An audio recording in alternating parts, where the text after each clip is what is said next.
Y bueno, pues quisiera empezar en compartirles que desde el 2016 se propuso que usáramos el término de adiposidad para englobar sobrepeso y obesidad, con la finalidad de que a la gente le quedara claro que es una enfermedad crónica y al mismo personal de salud, ¿no? Desgraciadamente nuestra gente piensa que es algo estético y hasta hay un gran estigma alrededor del diagnóstico porque piensan que los estamos ofendiendo o que estamos en contra de la gente que tiene esta enfermedad, y no es así. O sea, sí es importante que se entienda que genera una inflamación leve en todos nuestros órganos y que obviamente nada más es cuestión de tiempo para presentar todas las complicaciones que hay alrededor.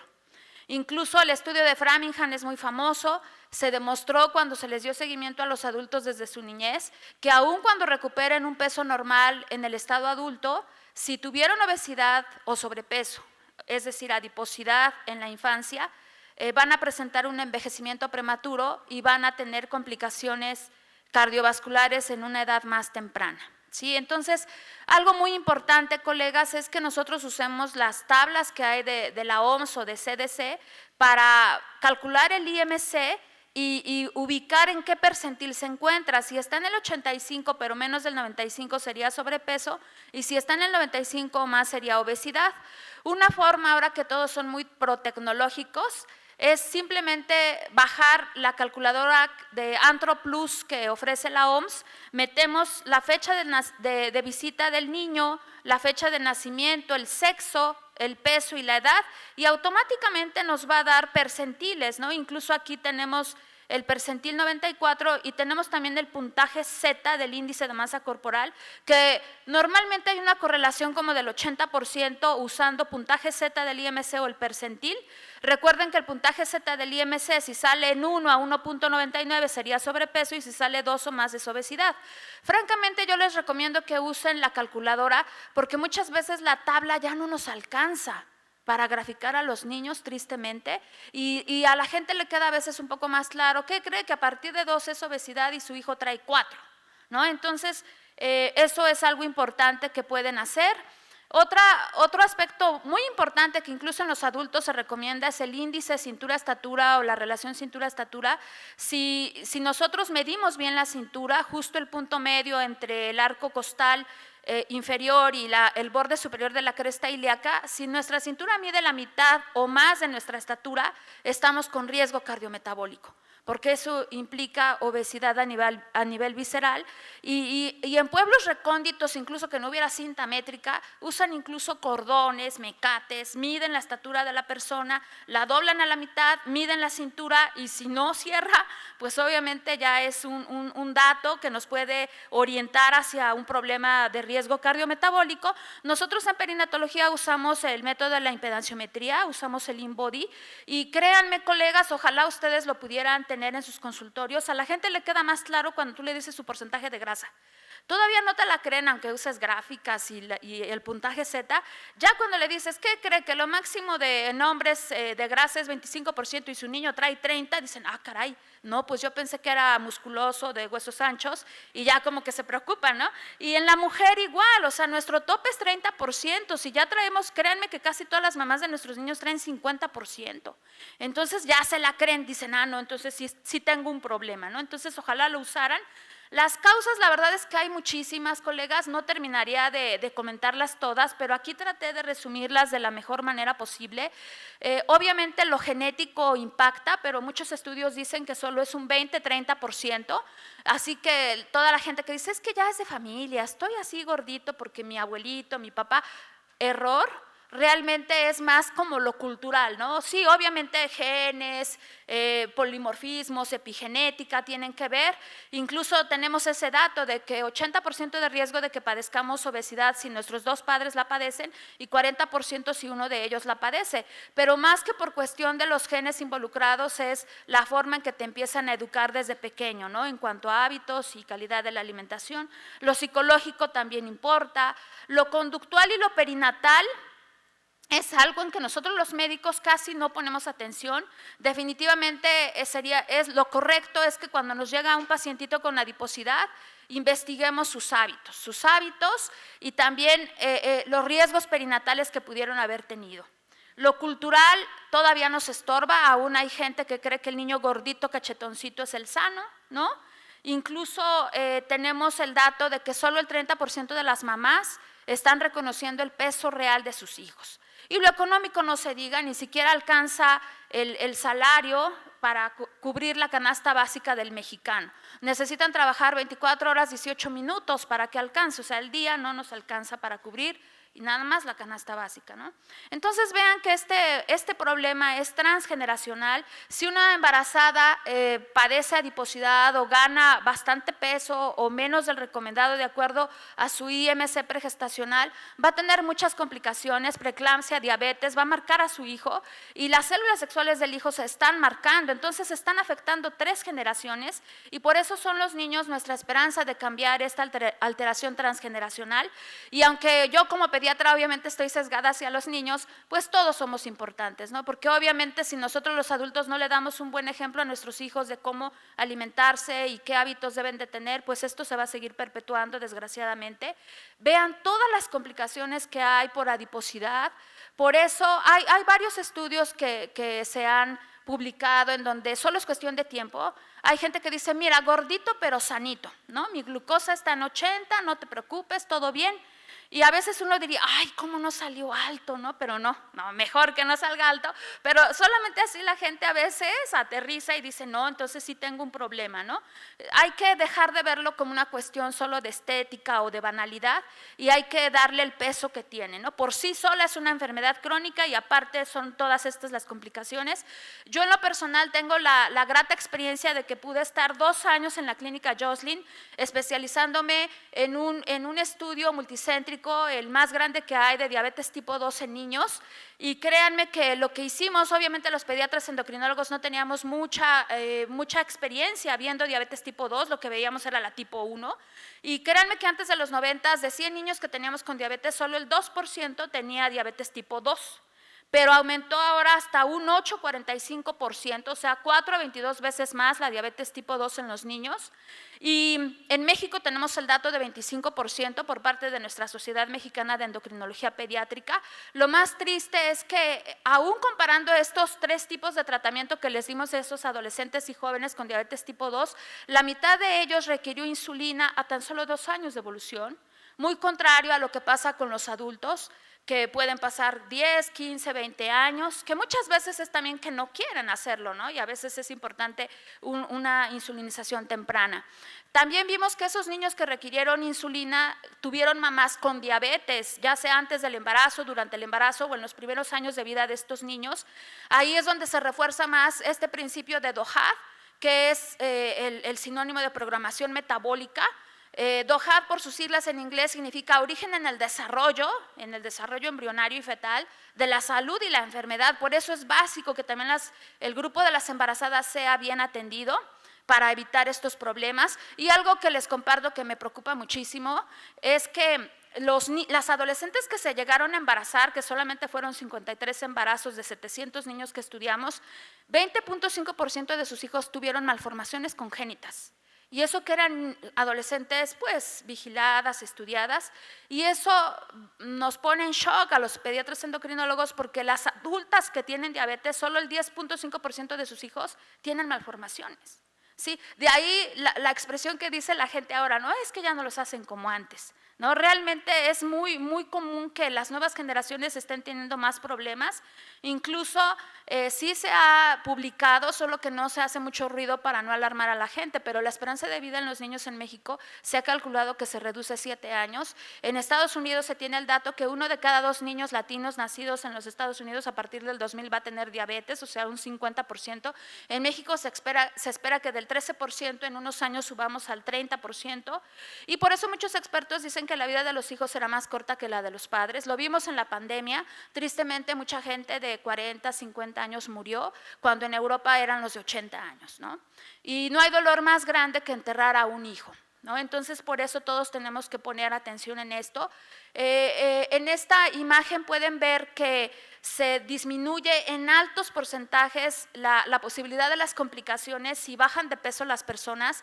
Actualmente se menciona que ya no hay cura para la adiposidad, que lo más que podemos nosotros esperar es disminuir 5-10% del peso basal en los adultos y 0.5 del puntaje Z del IMC en los niños. La verdad es que yo estoy convencida que sí tenemos cura, pero a largo plazo. El problema es que la gente tira la toalla porque dicen 3 meses no bajé de peso, no sirve esto y adiós. Entonces, realmente si nos llevó 10 años subir de peso, a lo mejor otros 10 años necesitamos para bajarlo, ¿no? Vemos nuestras fotos de hace 10 años y son hace 10 kilos o 20 kilos. Entonces, a lo mejor necesitamos algo similar. El modelo ecológico es muy, muy bueno porque nos da a los médicos una visión más amplia, más integral del problema. Vean que hay que atacarlo a nivel individual, a nivel familiar, a nivel social y a nivel de políticas en salud. Créanme que a nivel internacional, incluso en la clínica Joslin, que en ese entonces era líder en el manejo de la diabetes tipo 2, el éxito para estar bien controlados los niños solo era del 20%. 20-30%, para bajar de peso también es de 20-30%. ¿Por qué? Porque no es culpa del individuo y eso es bueno que ustedes se lo hagan saber y sentir a sus pacientes. No es culpa solamente del individuo, obviamente tiene que ver la falta del apoyo familiar, la falta de políticas en salud, etcétera, ¿no? Entonces, yo sí les pido, colegas, que el abordaje del niño con adiposidad, vean bien los antecedentes heredofamiliares. Obviamente ya vimos que si los dos padres tienen adiposidad, el problema es que luego no te lo reportan, ¿no? ¿Quién de la familia tiene adiposidad? Nadie. Y lo estás viendo así súper gordito al papá o a la mamá, y nadie. Pero bueno, pues tú tienes que anotar lo que ves y dices, bueno, el papá sí la tiene, ¿no? Entonces, antecedentes perinatales de riesgo que ya los comentamos, aquí agregaría incluso nacer por cesárea. Recuerden que lo ideal es por vía vaginal para adquirir una flora bacteriana desde ese momento. Seno materno suficiente, tenemos una crisis también todavía en la lactancia materna que sea mínimo de 6 meses y también muchos errores en la alimentación complementaria. Ustedes seguramente han visto niños, bebés que a sus 6 meses ya les están dando refresco en la botella, ¿no? O sea, es algo terrible. Algo muy importante por este estigma que hay de la adiposidad es que pidamos permiso al niño, obviamente al adulto también, pero a veces por ser niño creemos que no tiene voz ni voto y es un error. Sí tenemos que decirle, ¿nos permites hablar acerca de tu peso, de tu estado nutricio? Y ya si el niño, la verdad es que casi todos dicen que sí, sería muy difícil que digan que no, pero al menos ya no lo ven como algo ofensivo, ¿no? Entonces eso es una estrategia que les recomiendo mucho, sobre todo si el motivo de consulta de sus pacientes no es la cuestión del peso, ¿no? O sea, si tu paciente llegó por diarrea, por asma, etcétera, pero obviamente nosotros los pediatras que siempre vemos sus tablas percentilares, si lo encontramos en sobrepeso, en obesidad, es nuestra obligación decírselo pidiendo permiso, ¿no? Hay que investigar hábitos porque no lo hacemos, colegas, calidad y cantidad de comida. Sería genial que trabajaran en equipo con algún nutriólogo para que le diga al paciente, ¿qué cree? Usted come 1500 y debería de comer 1000 o come 2000 y está comiendo 1000, etcétera, ¿no? Ritmo circadiano, horarios de comida y de sueño, la movilidad, también la actitud, la esfera mental, idealmente hay que explorarse, al menos con test, tamizaje, para mandarlo con la persona indicada, ¿no? Otra cosa importante es la evaluación física, explicando las gráficas, el puntaje Z, el índice cintura de estatura y de ser posible el porcentaje de grasa, como lo comentábamos. Hay que buscar intencionadamente si ya se tienen algunas complicaciones, medir la presión arterial y percentilarla, por favor, no esperar que sea 140-90 como en el adulto. Recuerden que en los niños hay que ver el percentil de la estatura y basándonos en eso hay que ver percentil para la sistólica y la diastólica. Con cualquiera de las dos que ya esté alta, pues obviamente sería el diagnóstico de hipertensión, si hay acantosis, si hay un desarrollo sexual prematuro. Recordemos que las niñas es a partir de los 8 años, los niños a partir de los 9, la distribución de la grasa, por si hubiera ahí alguna causa endógena, que es lo menos común, solo el 5% podría ser, de los casos podría ser algo endógeno, como Cushing o hipotiroidismo. Los estudios metabólicos mínimos necesarios sí incluyen la glucosa en el ayuno, con 8 horas de ayuno, pero si vamos a hacer perfil de lípidos con 12 horas, hemoglobina glucosilada 1C, enzimas hepáticas, proteína C reactiva, ácido úrico, examen general de orina y valorar si hay talla baja, tal vez perfil tiroideo. Ofrecer las alternativas terapéuticas y explicar por qué se debe de buscar la reducción del peso, no por cuestión estética, no por cuestión banal, ¿no? Sino por cuestión de salud. El tratamiento farmacológico, desde el 2020 fue aceptada ya la metformina para fines de adiposidad a partir de los 10 años de edad. Sí se ha visto que puede haber una reducción del puntaje Z de menos 0.1. En niños que tienen resistencia a la insulina se ha documentado que hasta 1.1 a 2.7 kilogramos por metro cuadrado de 12 meses continuos pueden bajar.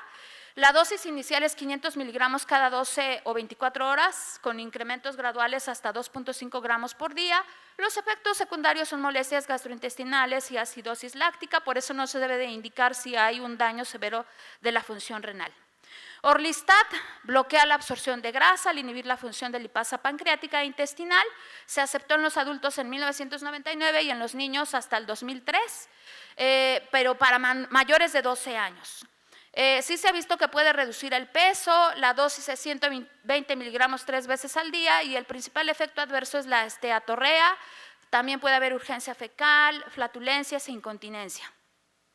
Liraglutida, exenatida, dulaglutida y semaglutida son análogos del receptor del péptido similar al glucagón tipo 1 y disminuyen el apetito al retrasar el vaciamiento gástrico. Entonces, la liraglutida ya se aceptó el 4 de diciembre del 2020 y la semaglutida el 23 de diciembre del 2022. La liraglutida es una inyección subcutánea diaria y debe de ser para pacientes de 12 años en adelante. Sin embargo, lo que yo les vengo ahorita a proponer en 3 minutos que me quedan es la importancia de prescribir un estilo de vida saludable. Todas las guías internacionales, nacionales hablan de eso, pero nosotros como médicos no lo hacemos. Tristemente, a veces porque lo desconocemos, a veces porque no tenemos la autoridad moral para hacerlo, porque nosotros mismos, los médicos, desgraciadamente tenemos un ritmo de vida muy acelerado. Aquí les traigo este estudio que es muy alentador. En adultos mayores de 65 años se vio que cada uno de estos aspectos de un estilo de vida saludable los protegió de diabetes en un 35% y juntos los 5 aspectos en un 82%. Entonces, aunque no, y vean que nada más tener un IMC normal dio un plus de 7%. Entonces, aunque no nos curemos nunca de la adiposidad, lo más importante es que tengamos buenos hábitos. Nuestra conducta ante el paciente, más que criticarlo porque no bajó, etcétera, es ver qué tanto está mejorando sus hábitos. El Programa de Prevención en Diabetes de Estados Unidos, el DPP, demostró que a 4 años de seguimiento un estilo de vida saludable es 2 veces más efectivo que la metformina. Aquí reunieron a 3,000 adultos con prediabetes, tenían intolerancia a la glucosa. De forma aleatoria dieron estos 3 tipos de tratamiento y obviamente el que tuvo menos casos de diabetes fue el que recibió estilo de vida saludable. ¿Pero qué es estilo de vida saludable, colegas? Muchas veces nosotros no lo entendemos a claridad y menos los pacientes. Se piensa que es matarse de hambre y matarse en el gimnasio. Error. Es simplemente tener una alimentación sana, equilibrada, balanceada. No hay que dejar de comer. Incluso les puedo decir que en nuestro programa sabemos que el 50% de la gente come de menos. Esto es algo maravilloso que lo sepamos porque seguimos pensando, comes mucho. No, de verdad, come de menos. Ya no le dio tiempo de desayunar, de comer, de cenar. O porque ellos de aquí a que van con el doctor, pues mejor no comen, ¿no? Entonces eso es un error muy grave. El ritmo circadiano, hay que ver horarios y calidad de sueño, la movilidad y hay que ver también la actitud positiva que deben de tener las personas. En el DPP solamente mencionan el primero y los 2 últimos. El ritmo circadiano lo hemos agregado en los últimos años por todas las investigaciones que hay al respecto. Si tienes un sueño de mala calidad, corto, insuficiente, pues obviamente vas a tener señales de hambre y puedes tener mayor riesgo de adiposidad. Vean que la crisis de los hábitos es terrible. El doctor Barquera con su equipo de trabajo demostró, ya se me fue el tiempo, que el 2% de incremento cada año lo hubo en México en la población adulta. Recuerden que 8 de 10 mexicanos tenemos adiposidad y 3, casi 4 niños de 10 la padecen. Los hábitos es una crisis terrible.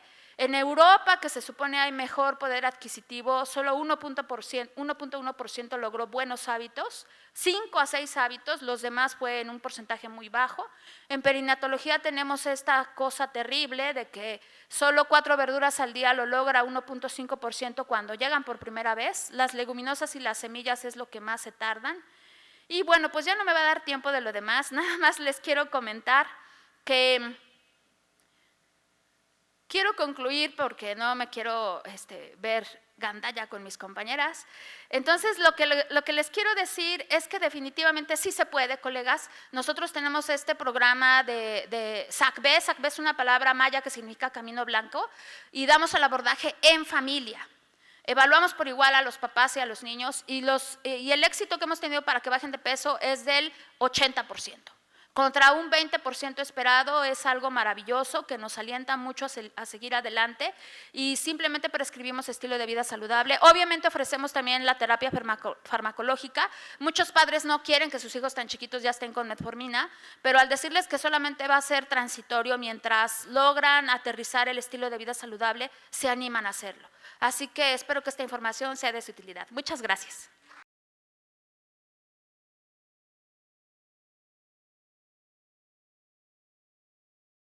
Y bueno, voy a iniciar con la definición.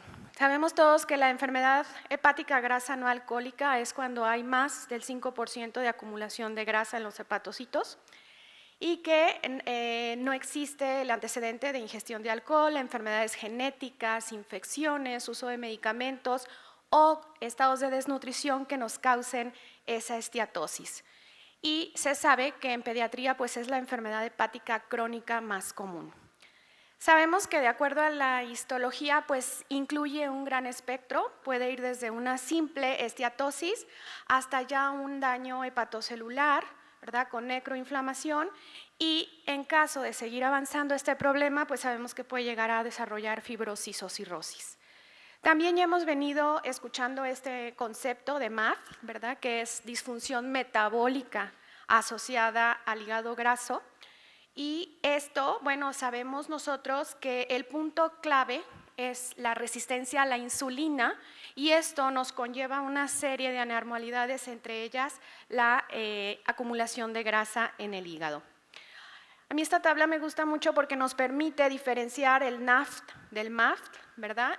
Si podemos ver histológicamente o por estudios de imagen, vamos a encontrar algo muy similar, pero en el NAFT, cuando estamos ante una esteatosis hepática en niños, y sobre todo en aquellos niños menores de 9 años de edad, debemos y tenemos la obligación de descartar una lista de causas, ¿verdad?, como pueden ser enfermedades metabólicas, enfermedades infecciosas, etcétera. Mientras si hablamos del MAF vamos a tener estos hallazgos, pero sobre todo vamos a tener, como nos platicaban en la plática anterior, un exceso de adiposidad, presencia de disfunciones metabólicas como prediabetes, diabetes o simplemente resistencia a la insulina. Si nos vamos a ver cifras de epidemiología, se me hizo muy interesante este metaanálisis, es reciente del año pasado, ¿verdad? Y podemos ver las cifras de MAF pediátrico en distintas partes del mundo. Y si se fijan ustedes, es impresionante cómo en Norteamérica 40.3% de niños menores de 18 años de edad, Sudamérica 22.26%, vemos en Asia cifras de 37.4%, entonces realmente son cifras muy alarmantes. Nos están diciendo que de cada 10 niños, 3 o 4 van a presentar o presentan esta alteración. Este es un metaanálisis que incluyó 14 estudios de 20 países diferentes, y ellos encontraron, sin discriminar método diagnóstico, una prevalencia de 7.4%. Cuando lo hicieron por ultrasonido subió 8.7%, y si lo vemos desglosado por continentes, vemos 8.5% para América del Norte, 7% para Asia y 1.65% para Europa. Si nos vamos a nada más ver la prevalencia en niños con sobrepeso u obesidad, fíjense la prevalencia qué alta, 52.5% en obesos y 39.2% en niños con sobrepeso. Y al analizar ellos en población general, encontraron esta tendencia del 2000 al 2017, vieron un incremento de 4.6 a 9.02%, y por año con un incremento del 0.26%. Entonces, definitivamente este problema está avanzando, está aumentando, y pareciera que va a seguir a la alza. Si nos vamos a recordar un poco de fisiopatología, también ya se ha venido mencionando, ¿no? En una obesidad pues hay un exceso de grasa, corporal es un estado de inflamación de bajo grado, sabemos que esa es una definición de obesidad, que hay hipertrofia e hiperplasia de los adipocitos, ¿verdad? Que esto nos va a llevar a un desbalance en la secreción de adipocitoquinas, ¿verdad? Con una disminución de adipocitoquinas que nos ayudan a sensibilizarnos a la insulina, como es la adiponectina, y con el incremento de adipocitoquinas proinflamatorias. Y entonces aumenta el flujo de ácidos grasos en el hígado. Si nos vamos a ver los factores que hay descritos en la literatura, pues efectivamente, recordando la plática anterior, es muy importante los factores prenatales y ya hay estudios que han demostrado cómo factores prenatales aumentan el riesgo de desarrollar este tipo de enfermedades metabólicas. Nos confieren una programación metabólica alterada. Inclusive hay estudios interesantes donde se ha demostrado que no solamente la obesidad materna, sino también la obesidad del papá, obviamente la dieta obesogénica de la mamá. Un factor también ya demostrado es la diabetes gestacional, el uso de medicamentos en la madre como los esteroides, por ejemplo. Y otro factor ya demostrado es el peso bajo al nacimiento, un retardo del crecimiento intrauterino. Resulta que nacen los niños con bajo peso al nacer. Si tienen un catch-up, ¿verdad? Un crecimiento acelerado en los primeros 2 años de vida, confiere muchísimo riesgo para enfermedades metabólicas, entre ellas el hígado graso. Si nos vamos a factores postnatales, pues son todos los que ya la doctora nos mencionó. Sabemos también, y en la literatura están descritos factores ya genéticos asociados al hígado graso. Se sabe que hay un factor de herencia también y ya se han detectado ciertos polimorfismos asociados al desarrollo de esta enfermedad. Te vamos a hablar un poco de la disbiosis, que en niños está poco estudiado, pero ya también reportado. Estos son, por ejemplo, algunos de los polimorfismos que se han asociado a hígado graso tanto en niños como en adultos, entonces sí hay factores genéticos. Y la progresión de esta entidad de los niños a los adultos realmente es poco lo que se ha estudiado en pediatría. Los estudios de cohorte que hay son escasos, pero los pocos que existen pareciera que el fenotipo de esta enfermedad en los niños puede llegar a ser más severa que en los adultos. Hay un estudio a 20 años donde se ha encontrado que el OR, por ejemplo, para una enfermedad hepática grave es hasta de 13.5 más riesgo. 13.6, perdón, ahí lo tengo. En cuanto a otros factores, se sabe definitivamente que los niños tienen más riesgo. Y si nos vamos a hablar de estado nutricio, obviamente lo vamos a encontrar con muchísimo más frecuencia en el sobrepeso o la obesidad, aunque también está reportado en niños delgados, pero es muchísimo menor el porcentaje. Y lo que les decía, la disbiosis asociada a hígado graso en adultos ya ha sido reportada en varios estudios. En niños es poco lo que hay, pero ya hay. Este es un estudio donde determinaron la microbiota en 63 niños con hígado graso y en 63 niños controles.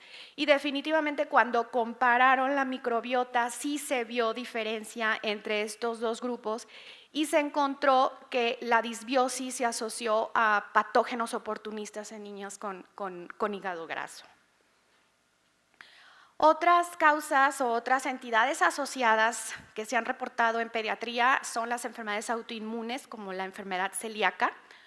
Hay varias hipótesis, una de ellas es que la dieta libre de gluten altera el perfil metabólico por el elevado contenido de azúcares en la dieta, de hidratos de carbono y un elevado índice glucémico. Y esto nos altera lo que es el eje intestino-hígado, ¿verdad?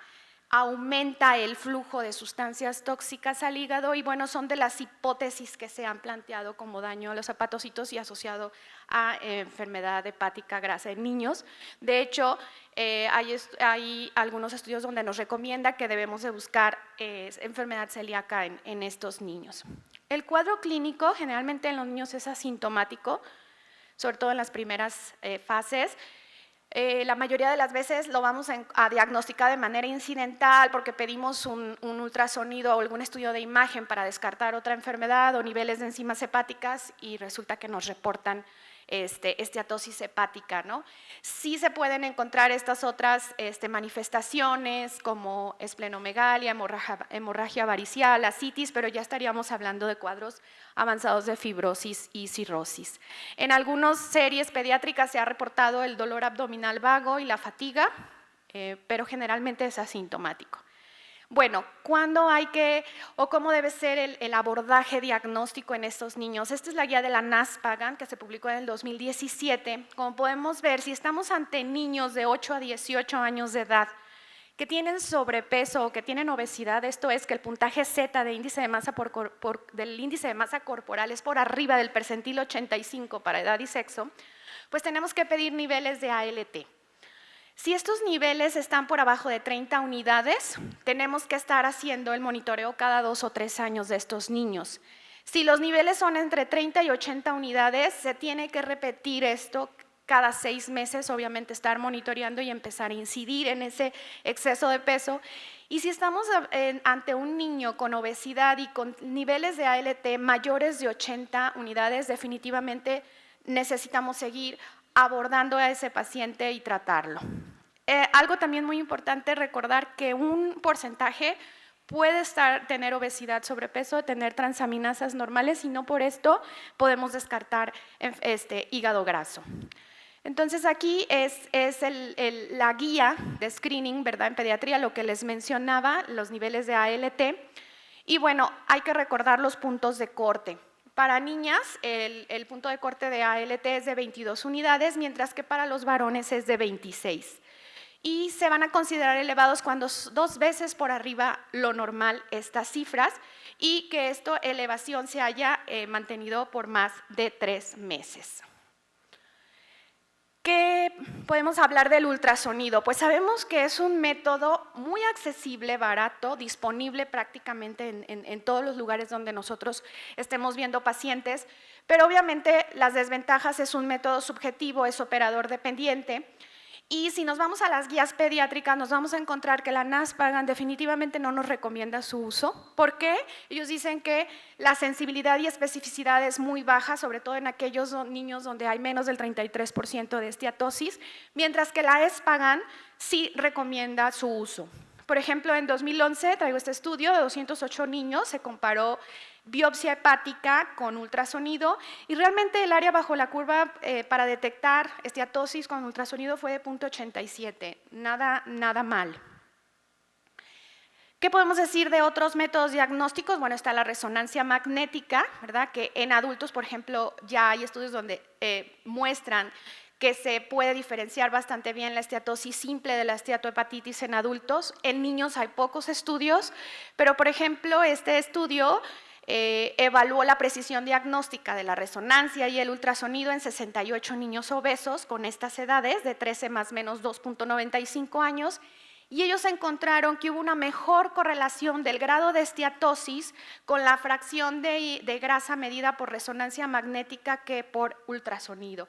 Y lo mismo sucedió cuando hicieron la correlación con los niveles de ALT y el tamaño del hígado, la fracción grasa, etcétera.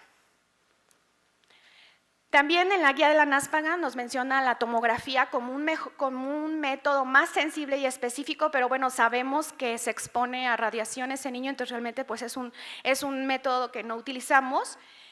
¿Y qué podemos hablar de la elastografía? Bueno, sabemos que hay distintos métodos de imagen de elastografía, ¿verdad? Que nos puede medir parámetros como lo es la rigidez hepática, ¿verdad? Hay distintos métodos. Y bueno, les traigo algunos estudios que se han hecho en niños y que podemos decir de este método diagnóstico en enfermedad hepática en población pediátrica. Bueno, sabemos que la rigidez hepática se mide en kilopascales y se correlaciona con fibrosis. Se han reportado rangos de 6.9 a 9 kilopascales que correlacionan con fibrosis, sobre todo 2 y 3. Con estas áreas bajo la curva, que realmente son unas áreas bajo la curva aceptables, pero sí es importante mencionarles que estuve revisando varios documentos y sí es un método que parece prometedor, pero sí todavía está pendiente validar los puntos de corte en los niños. Tenemos, por ejemplo, el CAP, que es el parámetro de atenuación controlado que nos va a estimar el contenido de grasa en el hígado y, por ejemplo, en niños se ha establecido que 241 decibeles por metro se correlaciona con una sensibilidad de 98.7 y una especificidad de 80% en aquellos niños que tienen más del 6% de esteatosis. Dentro de los métodos de elastografía, la de transición, ¿verdad?, combinada con el parámetro CAP, es el que más se ha estudiado en pediatría. Y hay estudios donde nos reportan que nos permite estratificar a los pacientes en riesgo y por ende disminuir la realización de biopsias hepáticas. Me voy a ir un poquito más rápido. Tengo aquí varios estudios que se han hecho en niños evaluando la elastografía. Y bueno, en esta metaanálisis ellos proponen este algoritmo, ¿verdad?, donde podemos ver que si son niños de 3 a 9 años, obviamente necesitamos descartar otras causas o otras etiologías de hígado graso, pero si estamos ante niños mayores de 9 años con obesidad y sobrepeso y hacemos una elastografía, aquellos que tengan un punto de corte mayor de 7.3 kilopascales requieren seguir estudiando y abordándose y seguir evaluando por medio de estos métodos y otros la presencia de esteatosis y fibrosis en los pacientes. Bueno, este es otro estudio, es un metaanálisis donde ellos encontraron varios estudios de diferentes partes del mundo, ¿sí? Y podemos ver que lo que encontraron de prevalencia, por ejemplo, de fibrosis leve, de fibrosis significativa, avanzada y cirrosis por medio de elastografía, ahí podemos ver las prevalencias. 66.3 para fibrosis leve, 31.5 para fibrosis significativa, 14.9 para fibrosis avanzada y 1.2 para cirrosis. Ellos concluyeron que la medición de la rigidez hepática es una medida predictora de fibrosis que se puede utilizar como método de diagnóstico no invasivo para detectar y monitorear el hígado graso en niños. Bueno, me voy a brincar este es otro estudio, esto es un estudio turco que se hizo en niños. Su objetivo fue detectar cambios hepáticos mediante elastografía en niños obesos y con sobrepeso y determinar la exactitud diagnóstica de la elastografía. A lo mejor aquí pues cometí el error de no señalarles, pero por ejemplo, si nos vamos a estas dos últimas líneas de la primera tabla, vemos cómo definitivamente los valores de elastografía por kilopascales o metros por segundo definitivamente son valores significativamente más altos en los niños con sobrepeso y obesidad que en los niños control. ¿Qué más podemos decir del diagnóstico no invasivo de enfermedad hepática grasa en niños? Tenemos estos marcadores, ¿sí? Por ejemplo, el APRI, el FIB4, y tenemos en niños el Pediatric NAFLD Fibrosis Index y el Pediatric NAFLD Fibrosis Score. Son métodos no invasivos que, bueno, por ejemplo, se meten en la calculadora variables como la edad, como la circunferencia de cintura, triglicéridos, nivel de ALT, fosfatasa alcalina, plaquetas, GGT, y tienen ciertos puntos de corte. Entonces, arriba de cierto punto de corte nos indica si tenemos que seguir evaluando y buscando fibrosis en estos niños, en quienes sí podemos discriminar y decir no necesito más métodos invasivos o en qué niños sí necesito yo continuar abordando. Bueno, también tenemos el índice de hígado graso, ¿verdad? Que es un algoritmo para tamizar. Este incluye circunferencia de cintura, IMC, nivel de triglicéridos y GGT. Ha sido poco investigado en pediatría, pero en este estudio ellos incluyeron 95 niños con sobrepeso y obesidad, ¿sí? Y encontraron que al compararse con el ultrasonido, el índice graso encontró con mayor frecuencia niños con presencia con hígado graso. Entonces, comentan los autores que pudiera ser una herramienta cuando no se tienen disponible otros métodos diagnósticos. Aquí es la comparación de este índice con el ultrasonido, por ejemplo, me lo voy a brincar. Estos son otros marcadores séricos que se han estudiado sobre todo en población pediátrica. En niños son muy pocos los estudios que hay, entonces no hay todavía nada contundente que se recomiende como abordaje diagnóstico. Y bueno, por último, vamos a hablar de la biopsia hepática. Sabemos que es el estándar de oro, obviamente con desventajas, es invasiva, se requiere anestesia, puede haber dolor, sangrado, infección y sabemos que puede haber variabilidad y reproducibilidad dependiendo del tamaño de la muestra, el sitio donde se tome, etcétera. Pero definitivamente cuando estamos ante niños con esteatosis hepática y sobre todo preescolares, pues definitivamente para nosotros los pediatras es importante descartar otros diagnósticos. La NASPGHAN recomienda que se debe de hacer biopsia hepática en todo aquel niño que aparte de tener elevación de la ALT mayor de 80 unidades, presente diabetes mellitus tipo 2, esplenomegalia, un rango AST-ALT mayor a 1 y cualquier enfermedad relacionada con hipopituitarismo. Bueno, dentro de la biopsia hepática sabemos que está el tipo 1 y tipo 2, generalmente en niños, es más frecuente que encontremos el tipo 2, pero también se ha reportado que la superposición de ambos tipos, tanto la tipo 1 como la tipo 2. ¿Qué más tenemos que hacer en nuestros niños? Bueno, como les decía yo y les vengo repitiendo, en aquellos menores de 9 años tenemos que ampliar el abordaje diagnóstico, entonces definitivamente tenemos que hacer serología para descartar una hepatitis infecciosa, tenemos que buscar siempre las alteraciones endocrinológicas, ¿verdad?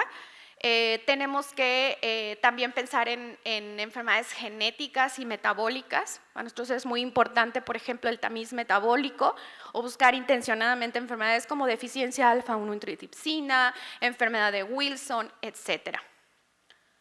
¿Qué podemos concluir?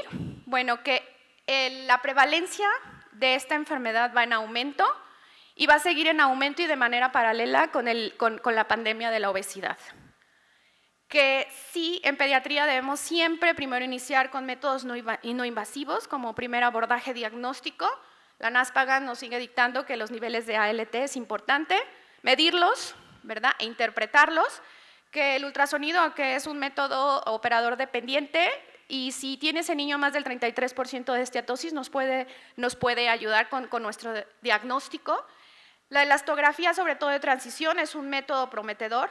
Es importante y sigue pendiente validar puntos de corte, construcción de carriles percentilares de acuerdo a edad, de acuerdo a sexo, y que todavía hay mucha controversia en cuanto a ciertos biomarcadores que se han utilizado en población adulta. La biopsia hepática, no debemos olvidarnos de ella, siempre y cuando en casos muy específicos, cuando se requiere descartar o hacer diagnóstico diferencial, sobre todo en niños menores de 9 años. Muchas gracias.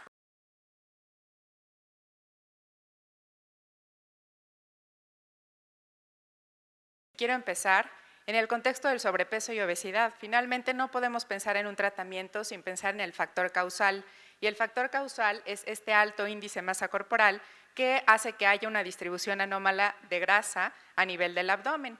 Y bien decíamos que en pediatría buscamos muchos síndromes genéticos y entonces solamente el 1% de los niños que tienen síndromes genéticos van a presentar sobrepeso y obesidad, es decir, la mayoría de los niños con sobrepeso y obesidad van a tener condiciones multifactoriales. Muy importante siempre graficar a los niños en gráficas de IMC que están dadas por la OMS o por CDC, no hay ninguna otra que nos sirva para graficar a los niños, solamente estos dos tienen altos estándares de calidad y así como el índice de masa corporal, también la circunferencia abdominal. Pensando en la etiología de la obesidad, sabemos que tiene muchísimos factores, o sea, realmente pensar en uno solo es imposible. Tenemos la cultura, tenemos la herencia, tenemos el tipo de alimentación, tenemos muchísimos factores que nos pueden llevar a este contexto. Sin embargo, cuando yo pienso en tratamiento, debo pensar en qué es lo más importante que me está llevando a ese factor. Y entonces, cuando hablamos de hígado graso, sabemos que es una comorbilidad que está presente en todos los chiquitines que pueden padecer sobrepeso y obesidad, pero que también en aquellos que en algunas ocasiones no tienen sobrepeso y no tienen obesidad, y sobre todo algunos determinantes genéticos que nos llevan a este padecimiento. La evidencia científica ha demostrado que es un carácter multifactorial, pero que sobre todo depende primordialmente de una alteración en la actividad física, pero también en la alimentación de estos chiquillos. Y si pensamos en factores de riesgo, vámonos desde el embarazo. Entonces, en pediatría tenemos una leyenda que dice, preocúpate por los primeros 1000 días. ¿Y cuáles son esos primeros 1000 días? Desde que la mamá está embarazada o que sabe que está embarazada y todos los primeros 2 años de vida del paciente. Y entonces de pronto decimos, no pasa nada si empieza, perdón por el comercial, con Danonino a los 6 meses, o si toma jugos de frutas a los 8 meses de edad, porque pues no pasa nada. Pero cuando nosotros hacemos un valor en retrospectiva, sabemos que ya son 2 años de comer alimentos no saludables que van a tener repercusión metabólica a futuro en estos chiquitines. Ser hijo de madre diabética o que presentó diabetes gestacional, recuperación ponderal rápida, que ya decía la doctora, un catch-up muy acelerado en los primeros 2 años de vida para aquellos que son prematuros o que tuvieron un peso bajo al nacer de menos de 2,5 kilos, hace que aumente el factor metabólico y que entonces a temprana edad, y hablando de temprana edad, hablamos de chiquitines de 5 o 6 años de edad promedio, que ya están padeciendo enfermedades metabólicas asociadas a sobrepeso y obesidad. Además, definitivamente empezar alimentación complementaria de forma muy temprana con alimentos no adecuados y ser hijos de padres con obesidad. Los padres con obesidad generalmente llegan a consulta de pediatría y te dicen, es que me preocupa mucho porque mi hijo está flaco, doctora, y cuando tú lo percentilas está completamente normal. Y entonces cuando volteas a ver a papá y a mamá, dices, realmente el problema no es el niño, el problema es papá y mamá que tienen una percepción anómala de lo que debería ser y no es. Aquí tenemos un estudio que hizo el doctor La Rosa en Guadalajara, en donde nos presenta factores alimenticios y sociodemográficos asociados al hígado graso no alcohólico. Y aquí llama mucho la atención que él resalta, o ellos resaltan, que tenemos mayor riesgo en aquellos pacientes que tienen un ingreso mucho mayor, es decir, que tienen más posibilidades adquisitivas y que además tienen mejor nivel escolar. Entonces, esto llama mucho la atención porque entonces, ¿qué está pasando con las personas que en teoría deberíamos tener un mucho mejor abordaje de la alimentación en los niños? El manejo se basa en 2 pilares fundamentales. El primero es el cambio en el estilo de vida y el segundo es la farmacoterapia. Y en la farmacoterapia realmente tenemos muy pocas posibilidades, a diferencia del adulto. En el adulto hay un poco más, en los niños tenemos limitantes porque tenemos un cambio, un niño que está en crecimiento y desarrollo y que no siempre va a responder de la misma forma que un adulto que ya creció y que ya se desarrolló, literalmente. Sabemos, sin embargo, que la reducción del índice de masa corporal baja significativamente los niveles de ALT y, por lo tanto, las características histopatológicas en el chiquito con sobrepeso y obesidad e hígado graso. Aquí tenemos esta imagen en donde nos habla de dieta, ejercicio y cirugía bariátrica. Y ojo, porque ya están poniendo cirugía bariátrica en las guías pediátricas. Entonces antes decíamos, no, 18 años y más, y ahora decimos 12 años y más. Y entonces a mí sí me preocupa que un niño de 12 años ya estemos pensando en resolverle el problema con una cirugía bariátrica, una manga gástrica, un bypass o cualquiera que se les ocurra. Entonces, ¿a dónde vamos a llevar esos niños? Y entonces yo me preocupo, los problemas que están viendo ustedes adultos son los que estamos ocasionando nosotros los pediatras por no diagnosticar oportunamente y por no tratar oportunamente. Yo diría que la respuesta es sí. Muchas veces a gastropediatría nos llegan pacientes con hígado graso, niveles de ALT sobre 80, 100, 110, que llevan años y diciéndoles tiene que bajar de peso y tiene que hacer más ejercicio. Pero nadie se toma la molestia de decir baje de peso y haga ejercicio con esta forma o con este índice, o vaya a un nutriólogo, que le hagan una impedanciometría, vamos a ver los porcentajes del cuerpo que se miden cuando perdemos peso, porque muchas veces se desaniman los niños y entonces el primer mes hacen ejercicio, suben de peso y la mamá dice, no, doctora, hice todo y subió de peso. Sí, pero recuerden que el músculo aumenta y que la grasa disminuye. Entonces, ese es un factor que muchas veces, si nosotros como médicos decimos, lo hizo mal, subió de peso y además se desaniman y entonces perdemos al paciente. En lugar de decir, no se preocupe, el peso tiene diferentes porcentajes, entonces lo más seguro es que haya subido el músculo si no tenemos impedanciometría y animar al paciente para que lleve a cabo el tratamiento de la forma adecuada y se apegue lo más posible. Si hablamos entonces de factores que nos van a causar la estatosis hepática, sabemos que el sedentarismo es el problema principal, regalo grandioso de la pandemia, ¿verdad? Todos los niños sentados enfrente de la computadora por lo menos 8 horas al día y súmenle tareas que se tenían que entregar antes de las 12 de la noche, papá, mamá, hermanos, todos sentados enfrente de la computadora, práctica que se sigue llevando actualmente, ¿no? Las escuelas siguen pidiendo trabajos para entregar y resulta que pues provocan sedentarismo en nuestros niños. ¿Y qué es lo que dice la Encuesta Nacional de Salud?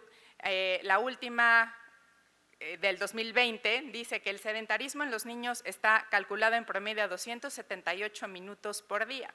En promedio, o sea, prácticamente el 62.8% de los adolescentes solamente cumplen con los índices de actividad esperados, cuando deberíamos tener niños y adolescentes muy activos hoy en día.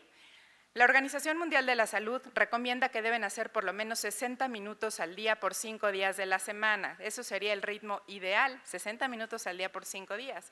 Y a lo mejor ustedes, si se acuerdan de su infancia, dirían fuimos a los parques, salíamos en bicicleta y hoy sumen la inseguridad y que los parques están llenos de lindas mascotas, pero de pocos niños jugando en esas zonas. Entonces sabemos que los niños con actividad física van a disminuir sus índices, pues, tan solo perdiendo el 10% de su peso, pero en los niños somos más exigentes, no queremos un 5 ni un 10, queremos un 20% para garantizar que esos niños disminuyan sus factores de riesgo. El tiempo en pantalla debe ser menor a 2 horas al día. Y yo siempre les digo a los pacientes, súmenle series que les gusten, celular, tiempo de lo que quieran, de tareas, de lo que sea. Entonces, el niño solamente debe estar máximo 2 horas en pantalla al día y ya con eso entramos un poquito en la parte cibernética que los chiquillos están sufriendo hoy en día. Aquí hay una revisión sobre sobrepeso y obesidad y actividad física que se hizo en Italia específicamente. Es un programa que se llama Actívate, que tiene resultados bastante buenos. Aquí compararon a 2 grupos, al grupo en el que justamente se les enseñó a los niños a hacer actividad física mediante este programa que se llama Actívate, y además se les sumó dieta mediterránea, y a otro grupo control en donde solamente fue la dieta mediterránea. Evaluaron qué tan apegados estaban a la misma mediante el cuestionario Kids-Me, y además pues los evaluaron a los 6 meses. Entonces lo que sí se encontró significativamente es que aquellos niños que se unieron al programa Actívate y que tuvieron buen apego a la dieta mediterránea disminuyeron significativamente los índices de sobrepeso y obesidad y por tanto de sus comorbilidades. Si se acuerdan, hace algún tiempo en México, en el 2002 estaba un programa que anunciaban en todos lados que se llamaba Chécate, Mídete y Muévete. Yo me acuerdo muchísimo de este programa y la traducción real de este programa fue disminución de los índices de sobrepeso y obesidad en la encuesta nacional de salud. Entonces no estaba tan sesgado el gobierno cuando empezó con este tipo de programa, ¿no? Entonces, ¿qué es lo que deberíamos de hacer? Crear más programas que favorezcan que el niño se mueva y que el adulto se mueva, porque el niño que se mueve fomenta que el adulto se mueva. Si el adulto no se mueve, el niño no se mueve y viceversa. Entonces aquí tenemos la actividad que buscamos para ellos, que sea aeróbica y que sea de resistencia para generar una cascada de buenos acontecimientos. Y tenemos esta pirámide de actividad que nosotros usamos en pediatría, en donde tenemos los tipos de ejercicio que hacen los niños generalmente, el nivel que ocupan y el número promedio de veces a la semana que se recomienda. Porque a veces la mamá te dice, bueno, doctor, es que se va a la escuela caminando todos los días, sí, pero ¿qué nivel de ejercicio es? Esa es una actividad física normal, esperada y promedio para un niño regular, en etapa escolar, en etapa preescolar y además en secundaria o prepa. Entonces, sin embargo, buscamos que los niños hagan realmente ejercicio, fútbol, natación, taekwondo, etcétera, para que entonces podamos considerar ejercicio. Y aquí influye mucho la actividad física que hacen en la escuela. Ustedes sabrán que probablemente muchos de sus hijos tienen actividad física 2 veces a la semana, pero si los ponen a correr nada más 1 minuto y de ahí les dan la hora libre, pues realmente no se está cumpliendo con este principio o este precepto. Y aquí está lo que les decía, me encantaría ir a los parques y ver a niños jugando ahí, pero realmente hoy en día no vemos niños, vemos mascotitas jugando. En el tema de la dieta, limitar la ingesta de hidratos de carbono, de ácidos grasos saturados, ácidos grasos trans y fructosa, y aumentar la ingesta de proteínas, fibras y ácidos grasos poliinsaturados o PUFAs. Esto nos va a ayudar a que el niño realmente funcione y evolucione adecuadamente, pero cuando hablamos de dieta no hablamos de dieta para bajar de peso, hablamos de una modificación para toda la vida en la alimentación. Y esto es lo más difícil de llevar a cabo, porque quítense la dieta T de la mente. Y entonces la mamá aprendió a cocinar como su mamá le enseñó y así sucesivamente. Y entonces así va a enseñar a comer al hijo. Y entonces el hijo va a entender que comer tamales, cenar chalupas para los que son poblanos y comer mole poblano es completamente normal. Y cuando reunimos la cantidad de calorías, entonces estamos fritos. Y cuando vemos qué porcentaje de niños come frutas y verduras en la encuesta nacional de salud, vemos que solamente menos del 20% de los niños comen frutas y verduras. Y entonces de ahí se derivan otro tipo de problemas, llámenle constipación, etcétera, ¿no? Entonces, muy importante fomentar el consumo de frutas y verduras, y aquí tenemos el plato del buen comer que seguramente todos ustedes conocen. Y entonces, ¿qué es lo que necesitamos? Que cada comida o cada tiempo de comida tenga por lo menos 3 grupos de alimentos. El plato ideal son 5 grupos de alimentos por cada comida. A veces entendemos, la economía es difícil, el tiempo es difícil, pero por lo menos 3 de 5 sí se debe llevar a cabo. La buena adherencia a la dieta es una garantía de que esto va a mejorar. Aquí está otro estudio de 243 niños en los que a todos se les hizo ultrasonido hepático, solamente a 100 con marcadores para buscarles esteatohepatitis, y aquí lo que se buscó nada más fue aplicar el cuestionario y saber quiénes realmente se apegan a la dieta. Todos aquellos que se apegaron a la dieta encontraron que tenían muy buena evolución en temas de marcadores de esteatosis hepática, y no solamente eso, sino también en disminución del síndrome metabólico, es decir, niveles de resistencia a la insulina, proteína C reactiva e insulina en ayuno. En los últimos 10 años sabemos que la dieta mediterránea es la más recomendada para todos los grupos de edad, no solamente para los adultos. Y esto es muy importante porque nos previene de enfermedades crónicas que van a padecer estos chiquitos en la adultez, ¿no? Entonces empezamos con resistencia a la insulina a los 6 años de edad y sin duda va a ser un adulto de 20 años con diabetes mellitus. Y aquí está el problema principal, bebidas azucaradas, ¿no? ¿Qué porcentaje de mexicanos come con un refresco en la mesa? Prácticamente todos, ¿no? Al menos el 70% de los mexicanos, y está el eslogan, ¿no? De cierta compañía llega hasta el último rincón de México, y realmente sí llega. O sea, quienes han ido, por ejemplo, a programas de misiones y demás, sabrán que efectivamente uno puede comprar a muy bajo costo este tipo de bebidas azucaradas.